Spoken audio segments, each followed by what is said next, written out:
a college football podcast for everyone and everyone else. I'm your host, John Buhler, lead writer, fansided.com.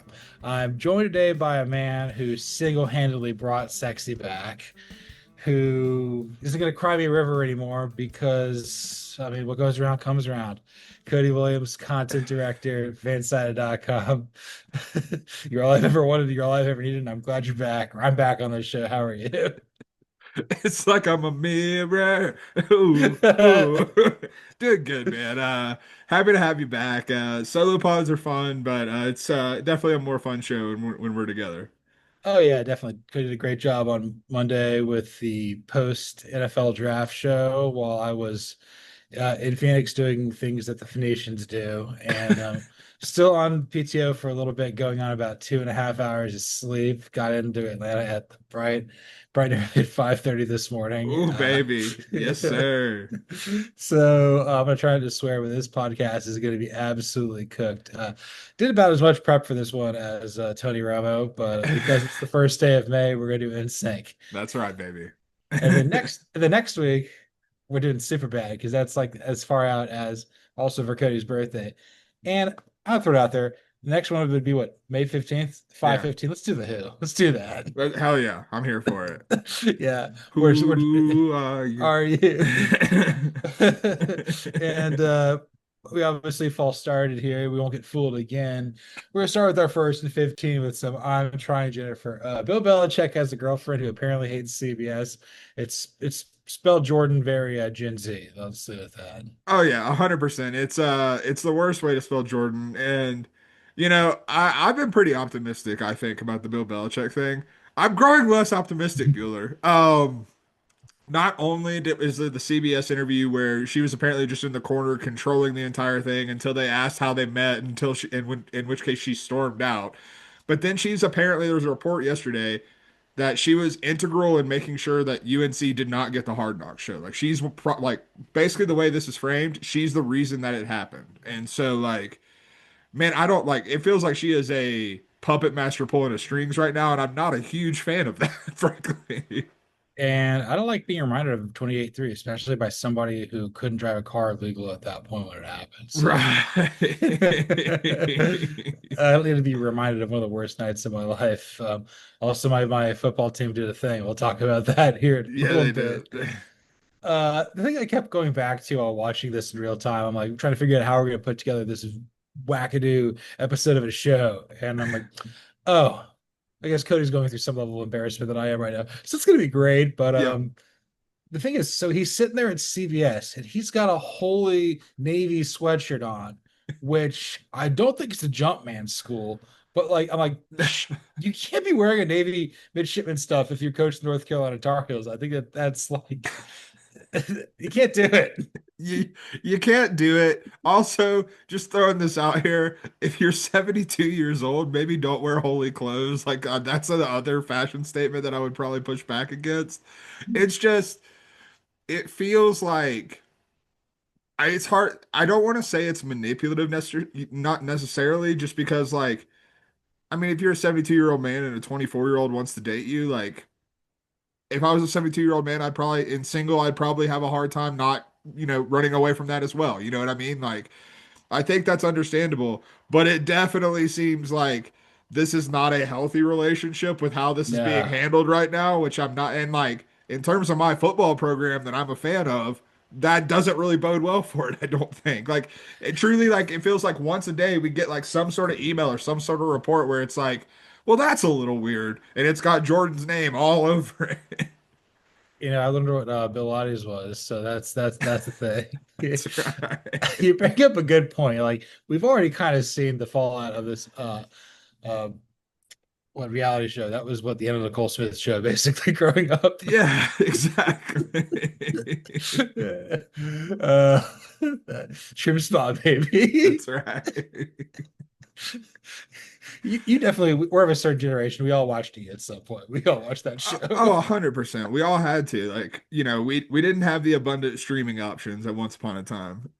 No, not even close. But so I'm just going to ask this from your perspective. Like I'm working for CBS and I'm a Yeah. reporter because I'm apparently very clean cut or whatever. But like the big thing is she started off the interview basically when it said, how did you meet? Like, what if you had to guess? Like, it's probably not like that ridiculous, I don't think. No, it's probably one of those things where they met in the Patriots facility, like truly, because like she used to work obviously as if I'm not mistaken, she was a former cheerleader and like with the Patriots, and obviously Bill Belichick was the former head coach of the Patriots. And like I don't think there was anything nefarious. I don't think there was anything bad, but I'm sure there would be criticism if it was, hey, yeah, we met while he was the head coach, someone who was in a position of power, and I was a cheerleader. Like people are going to push back on that dynamic if like given how this relationship is playing out before our eyes, like I truly don't believe there's anything nefarious because it seems like more like she's taking advantage of him than the opposite way, but people are going to perceive it the other way if it's something as simple as they met with the Patriots. I mean, you try to think about the different ways they could have met. I mean, they met at work. I mean, it's pretty common. I mean, it's kind of messed up, but it's like could have met online. Yeah. That's way more messed up. It could have What if they met met through. on Tinder? What if they met on Tinder? What if they met on Snapchat? Yes. Bill Belichick just comes up after the game and is like, "Hey, can I get your snap?" You know, they can be like through a friend of a friend, and I'm like, I didn't know you could have friends. That's the kind of stuff I say to Izzy the dog. I'm like, I didn't know you could have friends. I didn't know Right. you were allowed to do that. Met at church. I don't like Belichick. Belichick's been to church once in his life. He's just I think he worships at the church of himself. Like it's just like a church building with his like his face on the cross, basically. yeah, he is the Holy See. Yeah, he's Father, Son, and Holy Spirit.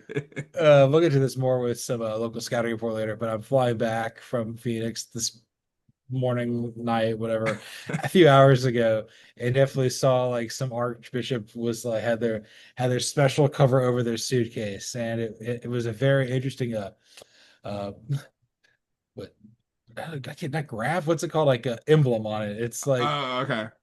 it's got a cross, it's got the very inclusive flag, it's got a cup, a grail on it, and I'm just like, how ratty ass must this suitcase thing be? I mean, it has to be oh, and Right. it was going around the carousel over and over again. He was looking for some divine intervention or someone to take it off. One of the two. Yeah, put that on my tombstone. That's right. But so I guess to tie a bow on this, you say that this has dampened your expectations of North Carolina football. It's kind of like a roller coaster. You still probably think they're going to win about 7 or 8 games, Mhm. somewhere in that range. The floor is gonna go up for sure. I don't think that they're gonna be like into the Patriots era bad, but like you kind of wonder though if like there's gonna be some sort of mental disconnect with it all, and that's why you lose to North Carolina State and you don't go to Charlotte. I mean, my thing when I'm looking at this is one of my reasons for excitement, and I think we've already seen it pay off to some degree, is that like Bill Belichick, playing for Bill Belichick has a cool factor if you're a recruit. Like you get to play for the greatest NFL head coach of all time. Like sounds pretty cool. Would love to do that, especially if I'm thinking about going to the NFL as my next step in my career. How many strings is Jordan Hudson pulling here? Like how involved is she? Because that's gonna take away that cool factor if a recruit comes in and is like excited to meet Bill Belichick and Jordan, his girlfriend, is calling all of the shots. Like that's going to take away from the thing that I was excited about with this North Carolina program with Bill Belichick at the helm. So like I'm looking at this from a situation where I'm just like I'm excited. I was excited about what Bill Belichick at North Carolina could look like. I'm less excited when he does not appear to be the one pulling all the strings. Like that's the problem. That's the part where I'm like, like I wanted him to put his fingerprint on here, not two sets of fingerprints. No days off. But yeah, like that's a very good point. If you're losing like the cool factor, I mean, it's the greatest NFL head coach of all time at North Carolina, uh, back at a school that was where his dad worked when he was born Yeah. and stuff like that. This should be exciting. It is cool. It should be cool. I'd be pretty amped up to have Yeah. him as my head coach, but like once again, yeah, this keeps getting in the way of something good. I mean, like, let's be honest, like we're realists here. Like if she's on the field and there's 18 to 22-year-olds walking around like talking to their football coach, like Bill Belichick is going to kick someone off the team for making a comment about his girlfriend. It's going to happen. 1000%, and I can guarantee you that like she's a captain every week doing the coin toss. Oh yeah. Oh my God. I don't, and maybe we'll keep tabs of this. It's like, what's North Carolina's record on the toss? It's like, well, North Carolina finished with a winning record of like what 66.7. They won 66% of their games this year, and then they won about 12% of their coin toss. My biggest conspiracy theory coming out of this is that North Carolina is playing in the Ireland game in 2026 because Jordan wanted to go to Ireland. That's my biggest conspiracy theory coming out of this. Is that's a new development, right? Yeah, yeah, they're playing in the Ireland game against TCU in 2026. Hell yeah, that'd be cool. I think that'd be just a very confusing thing for a lot of people from Fort Worth. I'm like, this ain't Texas. No, 100% this ain't Texas. People over the islands like, you think you give a rat's ass about Texas? Not at all. Not No, at all. no, and but we're not going to give a rat's ass about Texas unless this guy's played at Texas. We're going to give a rat's ass about the guys. We're going to do some guys remembering dudes here at the next topic here. Yes, sir. Got to pour one out for Jordan Travis. Oh no, he died. I mean, he didn't die, but like his Yeah. NFL career is over. Basically, his knee injury that he suffered in the penultimate game of the regular season, I believe, versus North Alabama Mhm. in 2023, that basically prevented his leg from healing properly. So after one season with the Jets, he retired. And Jordan Travis, I mean, he's the Tiger King, man. He's a lot of fun. And Yeah. I kind of thought if he would, not to just put like rose-colored glasses on this, but I thought if he got to see the field, like he could make it work. I thought he was one of those guys where if he was healthy enough, he could make it work on the Jets. Like, be fun. Like he could have been like a better version of like Greg McElroy, who was fun for a moment. You know, 100%. Like Jordan Travis was to me, like had he stayed healthy, he was a dude who was going to be a backup for like 12 years. Like truly, Yeah. like he was going to have a long career as a backup. Like I don't ever think he had the necessary ability as a passer to be a like starter at any point, but like a backup that you see once or twice a year and like plays pretty well in those games, like a Josh Dobbs type, honestly. Yeah, yeah, Like yeah. Josh That's good. Dobbs would That's a be great a pick. good comp there. And like it sucks for him. Like it really sucks. And like, you know, we poked a lot of fun at Florida State basically because of how they reacted to the playoff snub. But at the same time, like we all know that if Jordan Travis was healthy, not only would they have been in, they would have had a good shot to win a national title. Like truly, that was a hell of a good football team when he was at the helm. And they've won what, 3 games since then. Yeah. Jordan And Travis was the secret sauce at Florida State. 100%. And yeah, they didn't have any sauce when they were made into dog food by Georgia. But like, let's be nice about this. Let's remember a few guys who Mhm. either got hurt in college, didn't have an NFL career, or got hurt too early in the NFL. I think we got to start with the guy that we both know we're going to talk about. Marcus Lattimore. Marcus Lattimore is Mhm. the single biggest one, I would say, of our upbringing. We were both in college at that point, and just probably the best player I think I've seen at South Carolina since probably my entire life. And Oh, dude, like when we talk, like I was actually had this revelation the other day. When we talk about Lenora Sellers as glowingly as we do, and like as excited as we are about him, it's the way we talked about Lattimore back in the mhm. day. Like it's the same way. It's like man, South Carolina can legitimately be great because they have a dude who is different, who is that game, who is that difference maker. And like that was also in the era of the SEC where like we didn't have these, you know, high octane offenses necessarily. Like it was very much a ground and pound league at that time, and he was perfectly built to be able to do that and like put up like a Heisman caliber season. And like it Yeah. sucks what happened to him. Yes, like you made a great point. Like this is how we talk about Lenora Sellers. This isn't like people who are dumb. This is I talked about Jadeveon Clowney. It's like, oh, he's just so clowny. He's just out there. He's just doing things. It's like, oh, he's so cool. This guy's so cool. He's got all these nice things. Like, what's his personality? I didn't really buy into Clowney at all. But like, Yeah. but Lattimore was truly special. And he briefly played with the 49ers. He was the guy that like he's the one guy that I feel bad did not get to capitalize on NIL because it happened during his true sophomore year at Yeah. South Carolina. Yeah. Yeah, that's a big one. I'll throw another one out there. I think Todd Gurley is another one if his knee would have stayed That's healthy. another one I was gonna That, throw out there too. Like he came in and was just like such a revelation with the Rams, man. And then like it just stopped. Like I don't think I've ever seen someone's career just stop like that. Like normally you can see like a decline coming. With Todd Gurley, there were no signs. It was just like he was great and then he was just like not playable. And that's brutal. Yeah, he got suspended for like 4 games for selling a jersey so his mom's trailer wouldn't rain in her house. Yeah. Yeah, that was God that. forbid we do that. Yeah, yeah, God forbid. God forbid we do that. And then he comes back. I'm with my dad. He's going to a business trip in Nashville. We hear it on the radio. We're on the connector. We're like, God damn it. Yeah. And because earlier that season he'd like return a kickoff versus Clemson home. And it was insane. This is a guy we thought, oh my God, he could win like the Heisman or whatnot. And then like what the first game he comes back versus Auburn, he just tears his knee. And it was Yeah. never the same.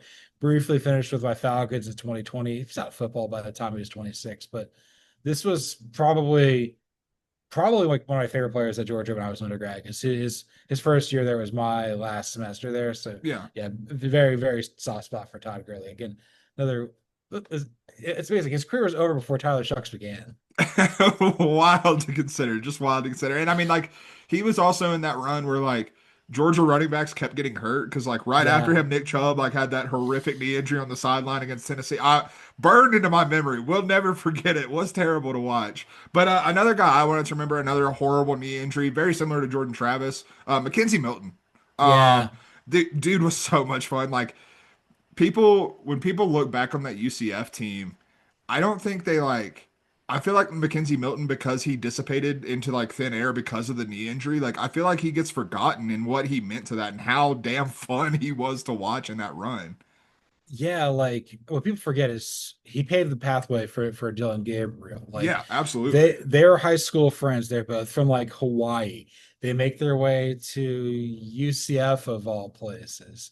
UCF was really starting to come on here with everything like that and becoming what they became, which is just the truly one of one team and fan base out there. There's nothing else Yeah. like this in college football. But Right. he was so good. I think he played for Scott Frost and everything like that. I think he might actually be on his coaching staff. He was with Heupel there at Tennessee for a little Yeah. bit too. Yeah. I don't know Uh, where he's coaching now, but he's definitely like, he immediately went into the GA and coaching route. yeah, so he is definitely a guy that like again, not a very big guy, but like No. certainly one of the guys that makes college football great. The guy who plays with like a lot of heart, fire, and passion. That's what you want. That's a great one. And he was a good like truly, like I don't think he's at this good of an athlete, but like you're right about the size. Like he probably wasn't going to be an NFL quarterback, but like could he have been a Taysom Hill type? Like he was Yeah, athletic enough. I think that was absolutely in the cards. 100%. And I don't know if I'm driving the ditch here, but like this is probably isn't good. Kind of more of the NFL. I kind of wonder what Ryan Shazier's career would have been like had he have stayed Yeah. healthy. Again, phenomenal player at Ohio State, very promising player with the Steelers. And obviously, we could never forget like his injury that he suffered versus the Bengals.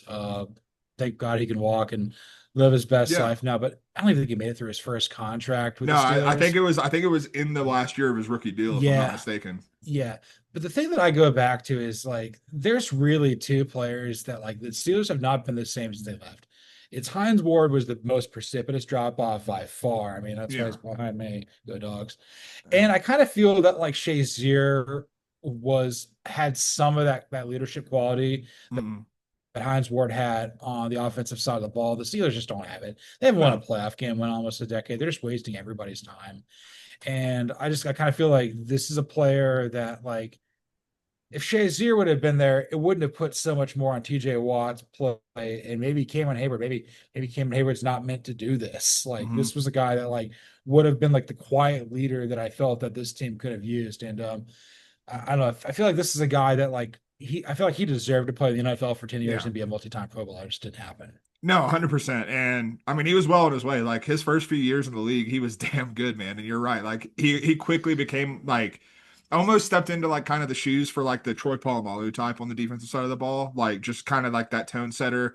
And you know, our colleague Mark Powell talks a lot and like brings up like, you know, Steelers DNA is a thing. Like the Steelers are at Yeah. their best when they have like guys who just embody that. And like they've had a ton of talent, but they don't have anyone who kind of has that same mentality. Like someone who basically like feeds off of what Mike Tomlin emanates. Like they don't have that Right. Right. anymore. I'm gonna stay with another linebacker, one that's hits close to home for me, Jalen Smith. That Yeah. knee injury in the Orange Bowl just ruined it. Like, dude was going to be a first round pick, slipped to the second round to the Cowboys, and like he had a good couple years.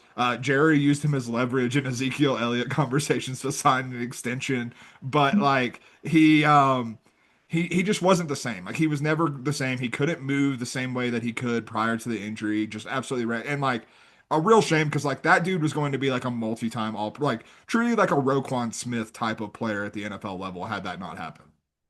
That's a great one. Like it's better than the two I would have come up with, which would have been Luke Kuechly and Andrew Luck. I kind of felt they could Yeah. have been Luke Kuechly is an all-timer, but like he could have been like one of the greatest defensive players in NFL history. Patrick Willis too. Yeah. It's kind of the same sort of thing. Andrew Luck, obviously, a day younger than me, would have loved to see him kind of go on. But like it's always injuries. It's always like you say their name and you always think of that one injury Mhm. associated with that. Unfortunately, yeah, man. It Yeah. sucks. You got anybody else you're thinking about? Not kind of just like I don't want to like write this guy off yet because he's still playing and like playing decently, but like I feel like the Tua thing is going to be part of this conversation at some Yeah. point. And like I don't want to go too deep into it, but like it's really hard to have a conversation about Tua Tagovailoa right now without talking about the head injuries and like his just injury proneness at this point. Well, like I was listening to the episode that you did on Monday, talking about Quinn Ewers going to the right situation. It's like, Yeah. That's what eh, made me think of it is I'm just like sitting here like I can't like think about Tua in the Dolphins quarterback room without thinking about injuries. And like that sucks because Tua was awesome. like this is a it's got to happen here for the Dolphins, for Mike McDaniel, for Chris Greer, for Tua to some extent. I kind of feel that like when Ewers is like, I feel like whoever, whether it's McDaniel, whether it's somebody else, it's like they're going to be happy to have this guy on the team. Like it's going to work. His path's going to be unconventional. It'll probably end up being more like Minshew than we thought, but Yeah. it's Hey, fine. Minshew's had a nice career. He's made a good bit of money. So I'm sure Quinn's not going to be upset about it. That was a fun exercise. I do feel bad for Jordan Travis's Yeah. injury, and I wonder if Joe Exotic's still in prison. Probably. Oh, 100% still in prison. But I honestly, I hope Jordan Travis go. Like, I hope we see him on a college football sideline soon. Like, I hope he like comes back and joins like Mike Norvell's staff or something like that. Like, I want to see him coaching. Yeah, that'd be amazing here. And I don't know the better way to move on, but let's go with some good bull here. Yes, sir. So apparently my godforsaken NFL team, the Atlanta Falcons, I'm gonna be doing a blog and dirty tomorrow. I'll be a little bit more coherent than it is right now, but Yes, sir. apparently something called Jax Ulbrich decided to prank call Shedeur Sanders. And of course, the Falcons got fined $250,000. But and then his dad, Jeff Ulbrich, the new DC, who hasn't coached a game for the team since coming over, he had to be fined $100. And I think this is like 100,000, not hundred. It's fine. $100. This is coming more and more out. There have been other people that have been pranked on Yeah. this, like Tyler Warren did as well, Mason Graham. Abdul I Carter came out yesterday and Abdul said he was. Yeah, and I think a lot of it is like I don't think Shedeur Sanders had representation, so this Yeah. became more readily available. So maybe it wasn't as much of like a breach of information as possible, but I think it's just um I think it's basically what Jit Alpha discovering what Crank Acres was, or the Jerky Boys. The Cherokee Boys. Yeah, they're really throwing it back. No, it's like, I talked about it on the solo pod. Like, I do think it is still somewhat of a leak of information. Like the report or like the NFL's investigation into the Shador one basically said that Jax, whoever that is, apparently a 21-year-old Ole Miss student, got it off of his dad's iPad. And like I did see someone paint a solution for this. I will say that. And the solution that I saw someone paint for it, which I think would actually make a lot of sense to prevent something like this happening, the NFL, like all these guys have phones specifically for the draft. Because like your phone's obviously going to be blowing up on draft night from your friends and stuff. So you get another phone and you have someone, and like that's the number that you give to NFL teams. The NFL gets these numbers and controls it like a switchboard. And Yeah, you can only turn those numbers on when you get official word from an NFL team, hey, we need to call so and so. Like we need to call Shore Sanders, we need to call Abdul Carter, like we need to call these guys. And so it's not just like this information floating around. Like if we do want to prevent this, because like I hate it. Like I described it on the solo pod as, you're having the biggest job interview of your life, and then someone from that company calls you and is like, "Hey, you got the job, man." Just kidding, and like takes the rug right out from under you. Like that's just a really crappy place to be in. we're kind of going through that a little bit in our industry. We're just not going to talk about that right That's now. But right. there is something that's going on that's pretty controversial in our sphere. It's true. It's true. uh, but yeah, I mean, you have something called Jack Silver calling you from what the Kappa Sig House in Oxford. Just like let's just, I don't even know. Oh miss, Oh, Ole Miss, baby. Hotty toddy. hotty toddy. But yeah, like just what college football personalities do you think have either done a prank phone call or have been impacted by it? And we're gonna start with Manti Te'o. No further explanation, please. I would die for her. I bet you would, Ben. I, Man, 2.5 hours sleep Bueller is great, isn't it? Shouts man, I tell you, man. We love to see it. I was gonna go with I feel like Mario Cristobal has definitely prank called someone and it's definitely not gone right. Like he's just been like he's felt shame midway through and been like, I'm so sorry. Can I speak to the head of the household? I feel really bad about this. He's definitely trying to prank call Domino's thinking it's Pizza Hut. It's like, do you want a pizza or not? You're messing up our supply chain. That's right. So this is canon now.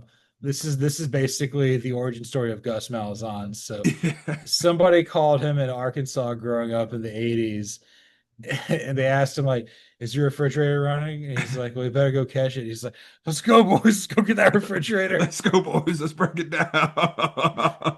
You gotta break this refrigerator down so it'll stop running." There we go. That's right. In the same vein, I had Drink Down. I feel like he got prank called a lot as a young man, and that's why he is the way he is. That's why he's the alpha nerd because he comes out there and he has to display this energy so he doesn't get prank called again. He's terrified of it.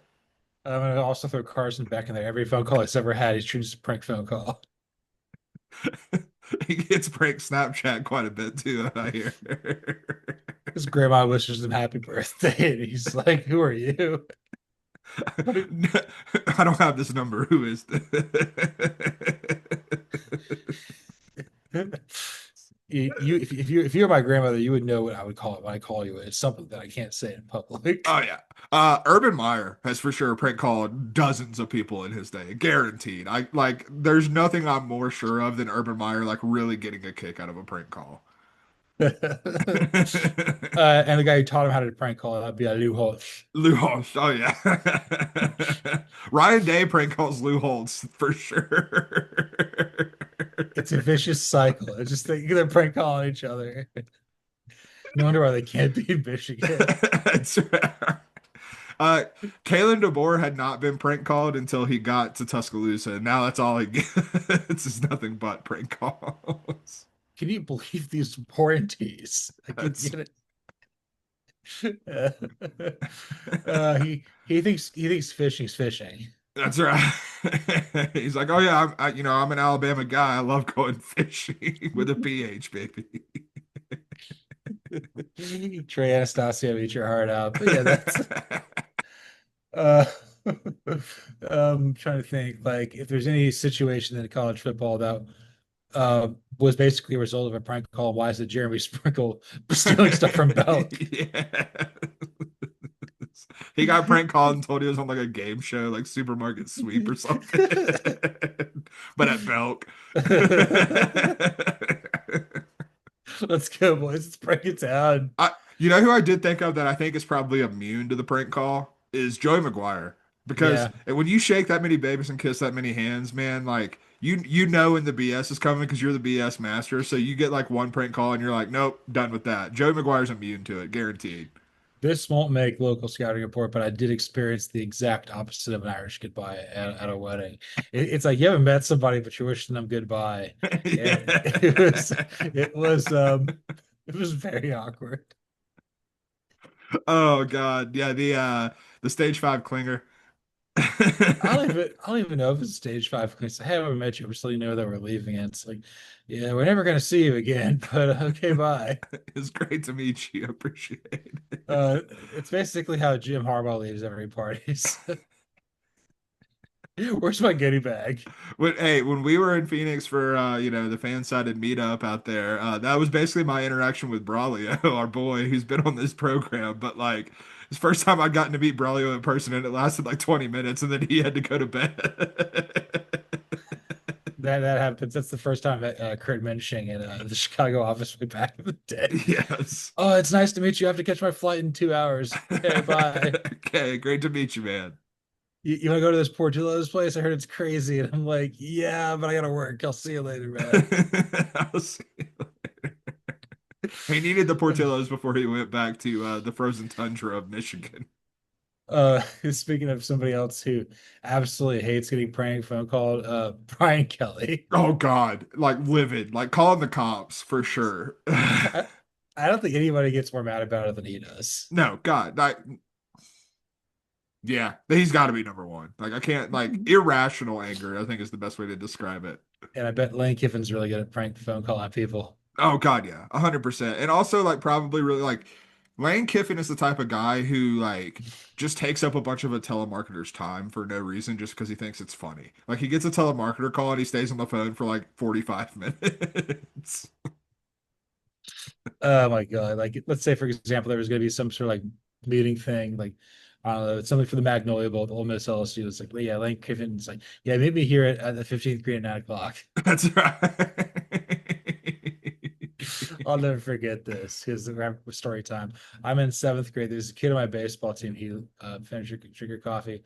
Let's just say he looked like Stinky Peterson from Hey Arnold. Kind of dumb, kind of just not a whole hell of a lot going for him. So I was on this worst team I was ever on. We won one game, we tied one game, we lost the rest. So we were like 1-20-1. And Ooh, ooh, yeah. tough.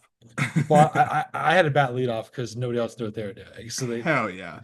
there's nothing like being on a team with the last six batters, just immediate strikeouts. Just a Hey, bunch of who among us hasn't been on one of those teams though? Truly. just a bunch of effing sad boys. Yeah. So after getting our ass kicked at some point in like April or whatever, and the coach goes like, "Yeah, our next game's gonna be tomorrow at 8." And this guy goes, "AM or PM?" I'm like, "Well, tomorrow's Thursday, AM." Well, it rained like hell. This guy showed up to the ballpark at 8 a.m. while we're in school. And then he goes, he's in my PE class. He shows up completely waterlogged. And it's like, yeah, I wonder who you guys voted for this election. God, people are stupid. People are dumb, man. But no, we've all Uh, played on that baseball team. I was a pitcher one year for a baseball team because I signed up late, and there was like a team of kids that signed up late, and that was the entire baseball team, and we were terrible. We won one game. It was awful. uh, yeah, the stories of baseball. If you take all my teams, we probably won about 35% of our games. I was Hell like the yeah. best. I was always like the best player on the worst team. I'm like, let's get ready for travel ball. And it's a bunch of crazy dads and a bunch of just yeah, nepotism. That's where I learned what that was all about. Oh, of course, dude. Nothing teaches you like nepotism, like travel ball in any sport. Any sport. Yeah. That's unanimous across all sports. And speaking of nepotism, let's have one last final slice of pumpkin pie. Yes, sir. Yeah. So I haven't really reacted to the final two rounds of the NFL draft. Cody's had a little more time here. The Shedeur Sanders fall and the Quinn Ewers fall shocked me. I was like, these are definitely like I'm like Shedeur Sanders is my favorite quarterback of the draft, and even the fifth round. Yeah, it's a tough look for. I mean, like we talked about it, but like I truly don't think that he felt like I'm sure you agree with this, but like he didn't fall to round five because of his talent. Like there's No. no like anyone who's evaluating there should be fired. That way should be fired. Yeah, and then it's like everybody's saying like, "Oh, he had the worst interview ever with the Giants." I'm like, "Do you think I give a rat's ass that no talent ass Tom Brian Dable has to say? You humiliated Jaden Daniels on Hard Knocks, and he kicked your ass. He's gonna kick your ass for one more year before you get fired." But like, yes, it's and you could have drafted Penix, and you didn't. So congratulations, Yeah. you drafted something called Dart. Good old Jackson, man. Jackson. It's a big Jack show. The more I think about it, I don't like that pick. I don't really. I loved Abdul Carter. I do not like Jackson Dart there. I just don't feel like. I'm okay with it. I'm okay with it just because like I would be less okay with it if as crazy like they're gonna suck this year because Russell Wilson is not good, but like Russell Wilson also does give you the leeway to not have to start Jackson Dart this year. And Jameis Winston gives you the protection where even if Russell Wilson sucks, you don't have to start Jackson Dart this year. And that's what Jackson Dart needs. Because if Jackson Dart has to start in 2025, it's gonna go poorly. I'm not saying it's going to be Brett Favre in Atlanta in 1991, just going down to Buckhead every night, because I don't think Dart's about that. But like, there's a non-zero chance that that's what happens. You know, he gets Yeah. mono like Sam Darnold, just making out with something gross to try back in. Hey, who among us? Who among Who us? who We're among we're us? only we're only human. Yeah, yeah. So I was listening to some of the other stuff that happened. You hated Tyler Booker, but you got something else pretty good. The second round, you got a receiver, didn't you? No, we got Third round. we got Donovan Ezaraku and Savone Ravel, which Okay. hell yeah, Yeah, man. Had that's like good. those are two guys who could have gone in the first round, got him in the second, and the third, and like look, I'm still upset about the Tyler Booker thing because you took him at 12. Tyler Booker's probably still going to be pretty good for the Cowboys. And people are going to like make fun of me, make fun of everyone who complained about the pick. It's still a bad process. I'm not going to change my mind on that. But hey, if the process leads you to getting three top 40 players in the draft class, okay, we'll take it. Yeah, I think he's like a nice Zach Martin replacement. And the best parts you're gonna have to learn how to pronounce Donovan Ezekua and Savon Ravel, which we would put in the age in there. It's silent age, like John Michael Bueller. They're all silent. Yeah, I did not I was listening to I think it was the Athletic Football Show and Dane Brugler goes Savon Ravel and I was like, "Oh my God." Yeah. I'll throw this my way. I love Xavier Watson, the Falcons. Oh That yeah, was I, that's a banger. yeah, that basically means Justin Simmons is like not returning. I'm so excited about that. He's like, I get to play next to my hero, Jesse Bates the third, and I'm just like, I'm doing cartwheels in the streets in Phoenix, burning my hands to a crisp. Bro, you're gonna have a defense. Like hell yeah, brother. Let's just hope that Jack Silver's not calling plays. Speaking of Falcons defenders, when I was looking ahead to the 2026 mock draft, and like doing some early like, look at the class and whatnot, did not realize that AJ Terrell's brother was at Clemson, nor did I Yeah, realize that he was going to be draft eligible. That's the more important part. I remember that like watching the Affleck kickoff game with Georgia, Clemson, and everything like that. I know he had a younger brother. I mean, he's probably 8 years younger than him and everything like Yeah. that. But I didn't see where you had the Falcons. Were they picking like in the 20s? I think so, yeah. Like they were Yeah, picking way okay. down there. Yeah, So okay. I mean, like, yeah, like it's a playoff team. Like, they might as well. They can just get their play. It's just I fine. mean, like truly, like the NFC South is a crapshoot. Like it truly is. Like it is every single year. But like I don't think the Panthers are still good enough to compete just yet. The Saints are a dumpster fire, and like the Bucks, they have to have a finite amount of black magic going on at some point. Like that has to run out. Yeah, they found Juan Ponce de Leon's Yeah, found the right. yeah, I live off Ponce de Leon. It's fine. I'm trying to think what else happened with the draft that I was good. I don't get Tyler Shock at all. I don't understand Uh, this. It's the mm, most like I haven't been this like flabbergasted by a quarterback being drafted since Christian Ponder. I'm like, he wasn't good at all. And like Tyler Shuck, it's like what I mean, they're basically doing this to basically be in position to draft Garrett Nussmeier, Katie Klubnik, Drew Aller, which I think he has to do the right team, but I would probably go with like Nuss or Klubnik, maybe Sellers if he turns it around. But like, yeah. yeah, the Shuck, I'm just like, I don't see this at all. No, Why is why how could you? it's Dude was backing up Justin Herbert, Bueller. dude. Like that's how long he's been in college.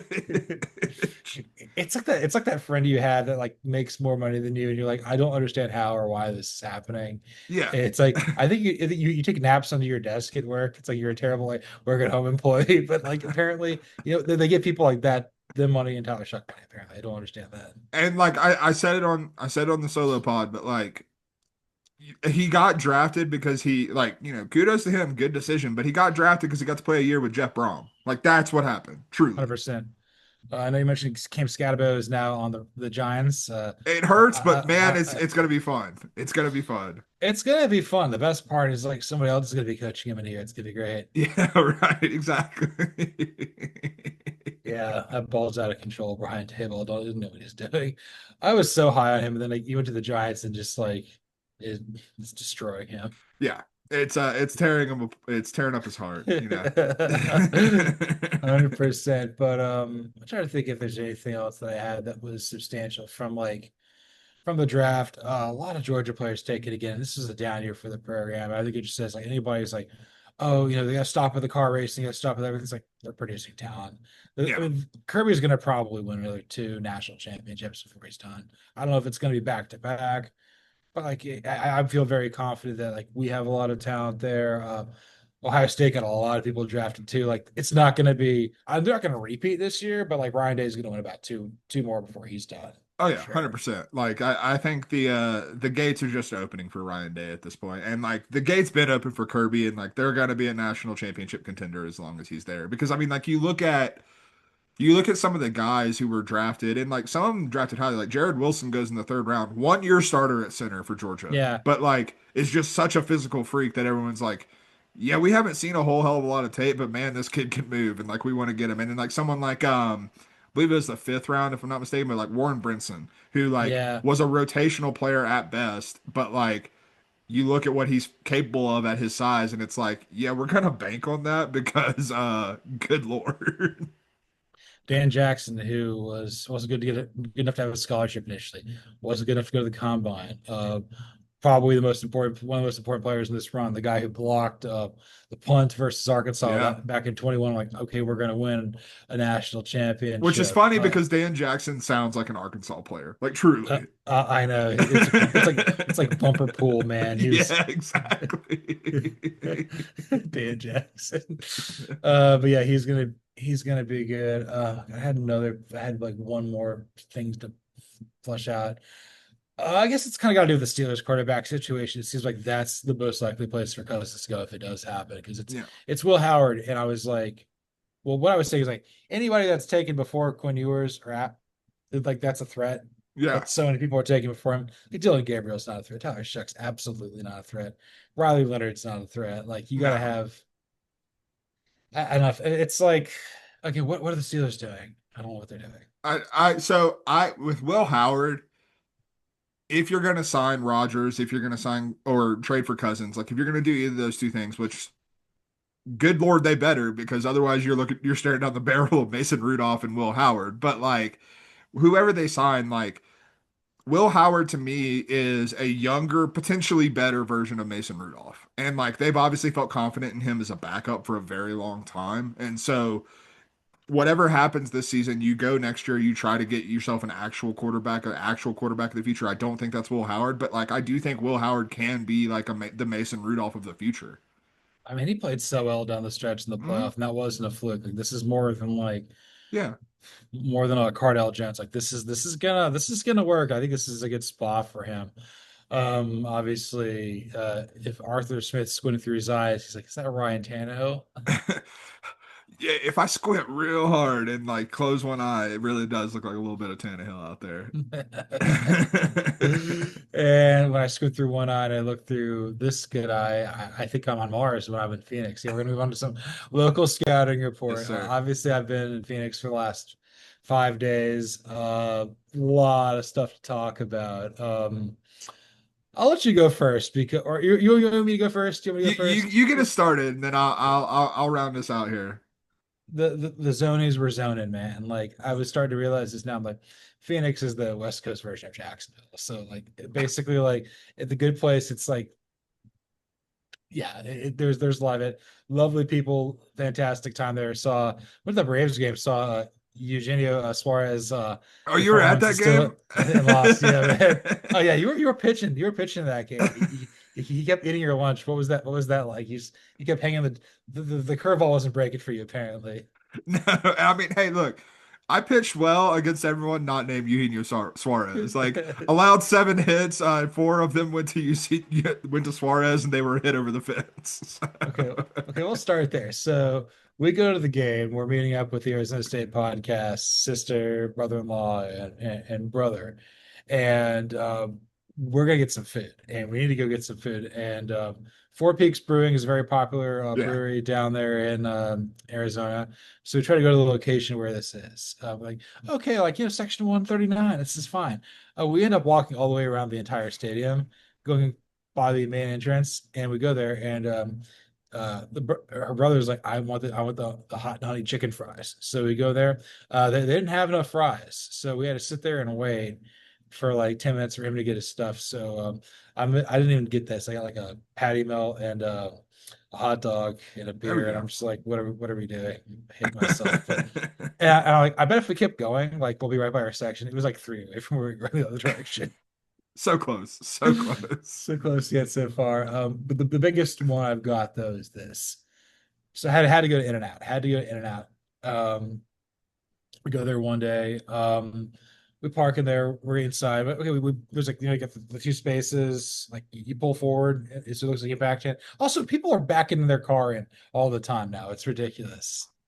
Brother, It's a it's one of my yeah. biggest pet peeves in the world. Like, I hate people who back in just generally. Like, if you're gonna go into a spot and like it's a pull through it all day. I don't. It's not about how your car's parked. It's about you clogging up the parking lot, backing in. And the worst one is when you've got like a Dodge Ram 3500 coming in with a Hemi backing it in, and they don't know how to drive the damn thing, and they can't fit it in the space, and so it's trying to get in the space, and I'm like, brother, just go down to the end of the parking lot and pull through a space. Like, get the hell out of my face. Get the hell out of my way. No, we pulled through a space, and also before we got to Phoenix, at this apartment complex, we are watching the Greyhound, the sweet Greyhound lady. The neighbor next door. I just think that the guest space next to it is hers and doesn't belong to anybody else. Double parks her Mazda Gemini girl back in both spaces. I'm like, I never wanted a Kia car more in my entire life. I'm Oh, like, 5-year-old Cody would have played a tic-tac-toe in that car. oh, 100%. Yeah, we'd have won too, for sure. Yeah, I wish nothing but the worst for that woman. But anyway, we're going into In-N-Out. We go out and it's like lunchtime. So they've got this chain rope that's basically blocking off the way out. And then they've got the double drive-through lane. And the only way out for us is to like go through the one of the double drive-through lanes. And every road in Phoenix like makes sense. They don't Yeah, know what the F they're doing with the parking lot. Like my dad, who literally did parking lots, civil engineering for 40 years, is like, also like none of the shopping centers are connected. You think you can kind of cut through on a divided highway? No, no, you're yeah. gonna hit a curb New and pull your Mexico's the car. same way, unfortunately. It's terrible. Yeah, but we got out of there. We got out of Dodge after eating In-N-Out. But I'm like, this is people like weren't letting us slow. Like we're stupid. It's like I don't think you understand. Like we were here before you. We've we were better with In-N-Out is more glad that we're here than you're here. There was a whole lot more in than there was out, it seems All like. right, I got a few more, but you go ahead. What you got? What do you got for New Mexico? Yeah, so honestly, we got lucky because right before we hit record on this bad boy, my dog started like freaking out. They were both barking really loudly. I was like, "What is happening?" So I took off my headphones and I start hearing a noise, and I go outside to see what old Remus is barking at out there. Um, Pretty sure a coyote was attacking something down in the forest behind our house. Like just horrible coyote squeals and like another animal noises going on. And yeah, those were the dulcet sounds of New Mexico this morning. Was a coyote attack happening out there? Um, your cat's inside, right? Oh yeah, 100%. Yeah, I don't want this to take a turn. No, no, she's sleeping. We have a doggy door that in theory that she could probably get through, but A, she's kind of blind. I don't think she knows there's a doggy door, and B, she's frail as hell and probably couldn't get like put the weight necessary to get through it. It'd be like that. So, um, other Arizona things, these things will be coming to me throughout time. But okay, so one of the reasons we were there is we were at a wedding. It was a backyard wedding. Uh, Family friend of the Arizona State podcast. We were actually staying at this place, so we were the help, but helping set everything up. So yeah, I didn't really get a lot of R&R for a while, but Of course. yeah, it's like you want to chop tomatoes. I'm like, do you want to No, eat something but sure, I'll do do you want to eat it. something I cooked? No.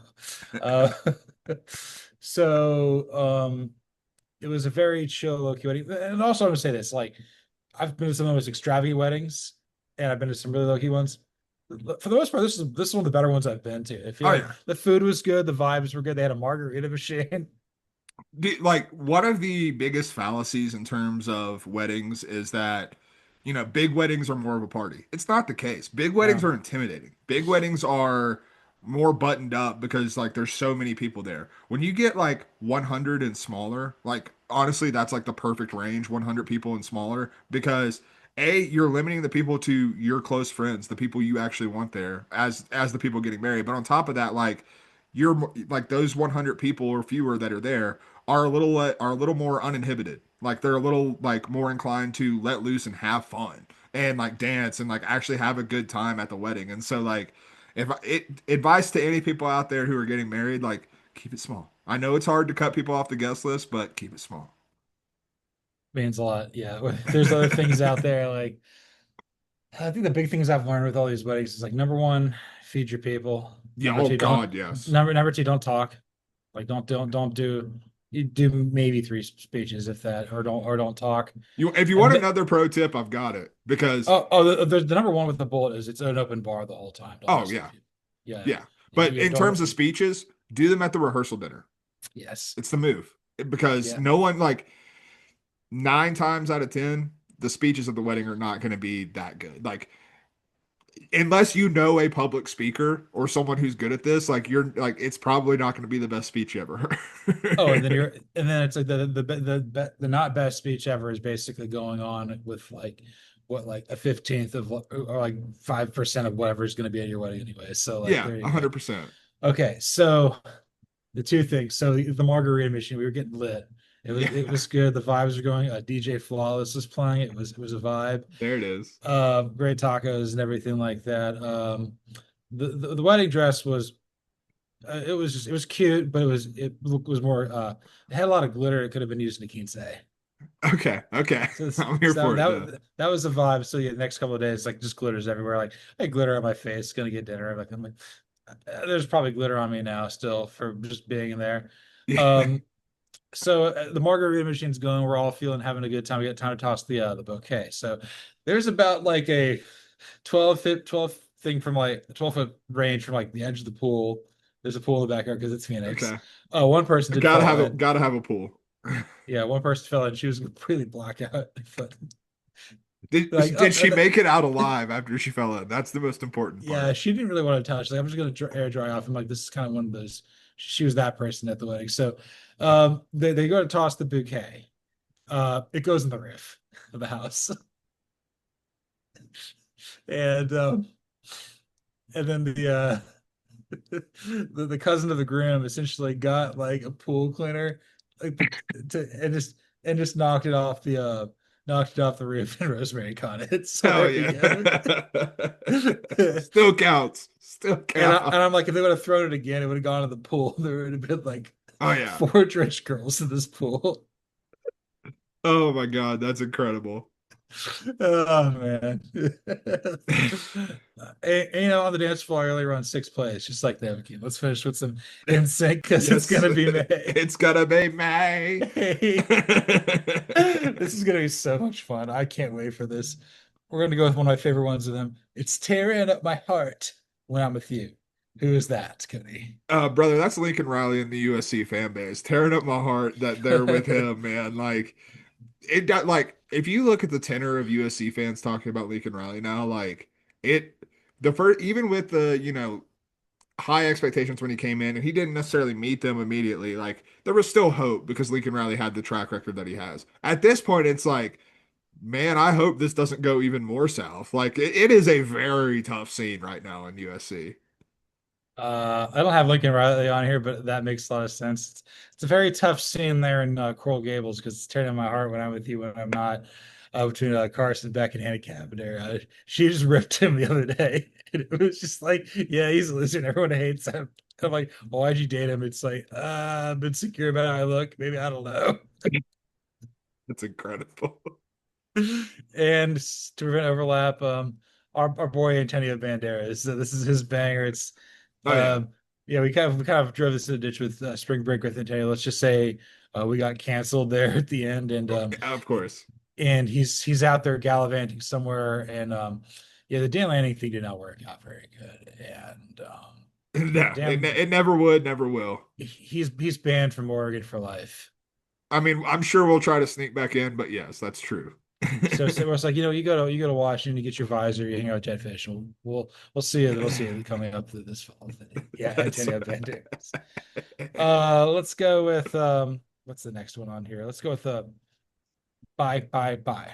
That's everyone with a piece of cheese in the other hand in Wisconsin and saying bye bye bye to Luke Fickell because man, you were right on this. Like I was high on this. I like Luke Fickell as a coach. I do think Luke Fickell can still succeed as a head coach. I just don't think it's at Wisconsin. And like it's the squarest peg in the roundest hole that we're working with right here, man.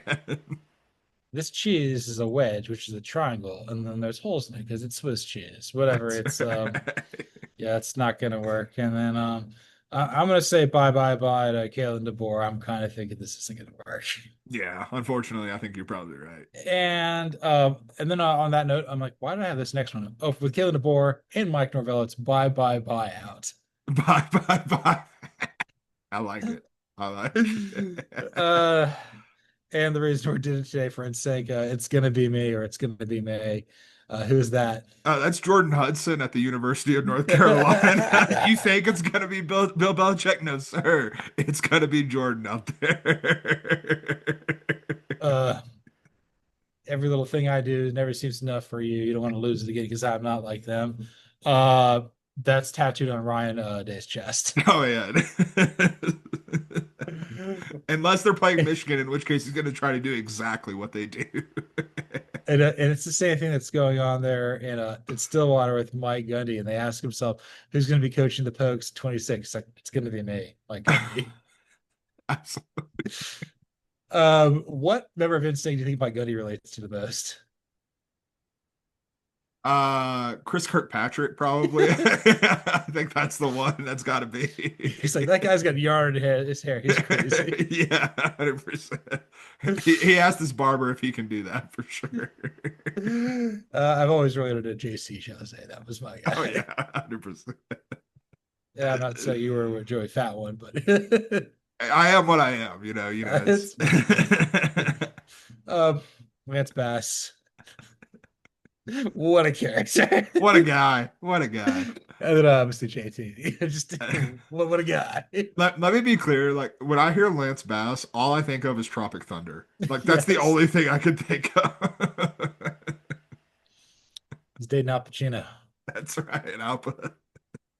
Yeah, that's the movie that they said it wouldn't get made today, but I'm glad it did. It really changed the game. 100%. Yeah, we are blessed to have the early two or the whole 2000s worth of comedies. Like just truly blessed. Also, nobody in Gen Z knows like millennial or emo music.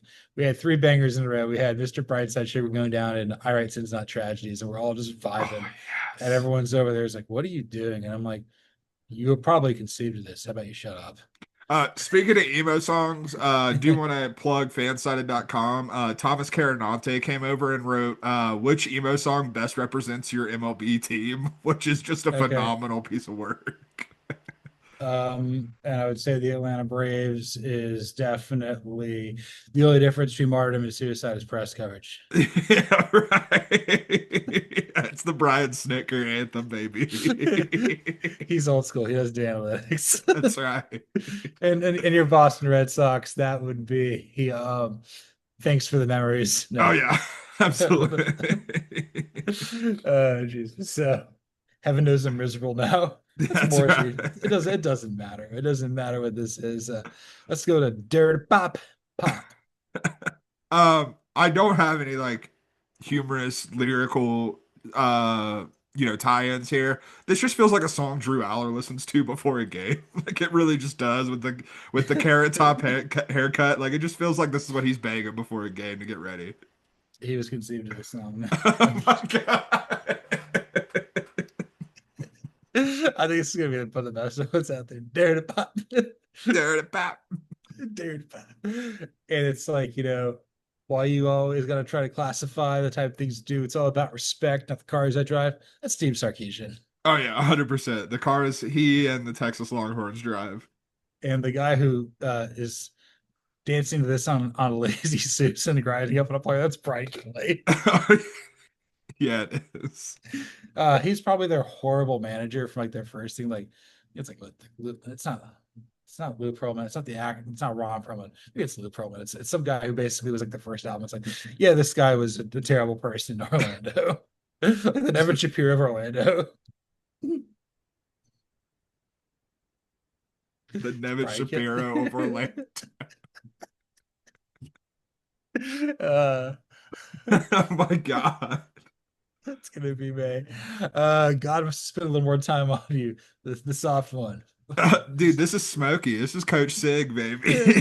You know the entire state of Indiana and especially Bloomington is singing this to him because like they didn't even know they had a football team until last year, and here we are, man. God must have spent a little more time on Coach Sig. That's really good. Obviously, it's Marcus Freeman for intimate reasons because it's Oh God, yeah.